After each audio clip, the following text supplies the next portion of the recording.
2014 সালে বিএনপির প্রতিষ্ঠাতা শহীদ রাষ্ট্রপতি জিয়াউর রহমানের শাহাদাত বার্ষিকীতে রান্না করা হয়েছিল খাবার।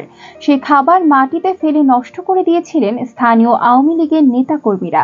সেই দিনই বিএনপি ক্ষমতায় না আসা পর্যন্ত ভাত না খাওয়ার পণ করেন ঝিনাইদহের মহেশপুর উপজেলার বাঁশবাড়িয়া গ্রামের নিজামুদ্দিন। টানা 11 বছর ভাত না খেয়ে থেকে অসুস্থ হয়ে পড়েছেন তিনি। বর্তমানে ফরিদপুর মেডিকেল কলেজ হাসপাতালে তিনি চিকিৎসাধীন। এমনটা জানতে পেরে নিজামের খোঁজ নিতে নেতাকর্মীদের নির্দেশ দেন বিএনপির ভারপ্রাপ্ত চেয়ারম্যান তারেক রহমান। মঙ্গলবার আমরা বিএনপি পরিবারের সদস্য সচিব কৃষিবিদ মোকসেদুল মমিন মিথুনের সই করা সংবাদ বিজ্ঞপ্তিতে এসব তথ্য জানানো হয়। বলা হয়েছে, দীর্ঘদিন না খেয়ে থাকা আর নিয়মিত ধূমপান করায় শারীরিক অবস্থা ভালো নেই নিজামুদ্দিনের। ডাক্তাররা সন্দেহ করছেন তার সম্ভবত ক্যান্সারের লক্ষণ হতে পারে। এর মধ্যে কিছু টেস্ট করানো হয়েছে।